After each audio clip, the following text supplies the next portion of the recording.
Hello, Devin. Thanks for sending your swing into the Golf Digest Challenge. My name is Mike Richards.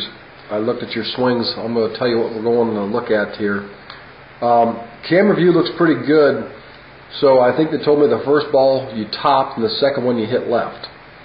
So I think this is the one you topped. And the one thing I want to point out, it looks to me like your ball position is way too far forward.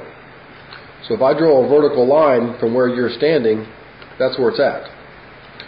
You should have that ball position with that driver somewhere about right there, which that position should be your left armpit. Okay? So let's first clear that up. So let's get our ball position back, because everything else grip-wise looks pretty good, and stance-wise looks pretty good. Just your ball position is way too far forward. Now the next thing, as you take the club back, I want you to just look at what should happen in your golf swing.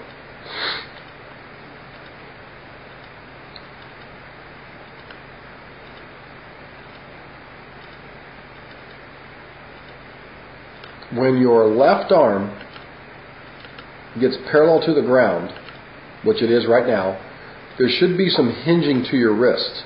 So here's your left arm, and your club should be hinged up here darn near to a 90-degree angle. And right now it's not. So what happens with you is everything goes up, and there really isn't any wrist break. You see, your wrists still haven't done anything. You're bending at the elbow position. I think you can see that right now. The elbow's bent and the wrist really haven't done anything. And now you're so far off that golf ball, it's hard for you to get back to it because you've made a decent turn, but the ball position's so far forward you can't get to that ball. And actually you made a little bit too much of an overturn, and the reason I say that is look how your foot's coming off the ground here. So we want to try and tidy the swing up a little bit to where you aren't moving that much off the golf ball. You get a little hinge to your wrists to help get you some power in your golf swing, and you stay a little bit more flat-footed on that right foot on the backswing.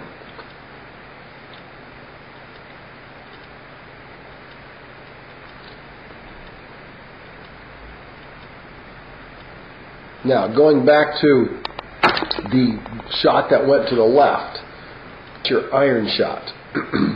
Now, just a real quick look at the iron.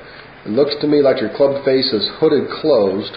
So what I want you to do is understand this. When you look down, you have a top edge of the club and a bottom edge of the club. You want to make sure the bottom edge of the club is forming a perpendicular line to your target line. And right now, I believe the top of your club is trying to form that line, which actually closes the club face. So that's one reason why it's going to go left. So let's fix that club face to start with. Secondly, when you come through to hit this, and once again, I really like to see you work with an iron. When this club gets halfway back, I should see some hinging to the wrist. So let's work on that little motion right there, getting some wrist cock happening in your backswing. But now I want you to watch another reason why this thing goes left. When you come down to hit this, I want you to watch your glove. Right there. See this breakdown right here? This little chicken wing of the elbow? You're having a hard time releasing that club, so you flip your hands through there. Now, by flipping your hands, you can hit the ball fat, thin, you can hook it, you can slice it, and you even hit a straight shot. It just doesn't have any power to it. So, Devin, here's what I would do if you were my student. I would take your grip, keep that grip, but I'd make sure the club face is square. Now, I want you to understand what I mean by square. The bottom edge of the club, if you were to hold that club up at eye level, the bottom edge would be straight up and down to the ground.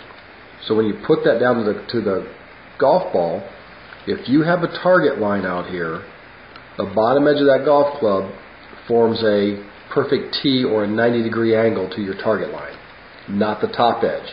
Do not pay any attention to the top edge of the club. It'll flare out to the right when you set it down correctly. So what I want you to do is start with that first. Secondly, when you come through, in your backswing, I want to see a little hinge. See that little hinge right there? That needs to happen in your backswing. And right now it doesn't happen. So we're going to work on getting a little hinge to your wrist here in the backswing. So small swings, and what I call my small swings are an L to L swing. You don't need to work on anything but just a very short swing, getting an L formed in your backswing, and getting your club to release properly. Now, what's the proper release? I'm going to show you what I'm talking about. Let me slide you over. Let's put a model here. Okay, so here's a backswing. Brad Faxon swings the club back. As he gets about halfway up, you can see there's a little wrist cock, can't you? Not quite 90 degrees with him, but pretty darn close. Much better than yours. Now, as it goes through, it releases and rehinges up. Now, look at his release and look at your release. You can see how it's pulled out. See this arm pull out.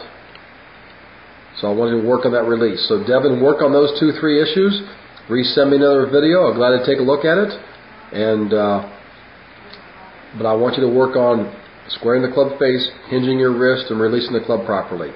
And I think if you do that, you'll be right perfect in your golf swing.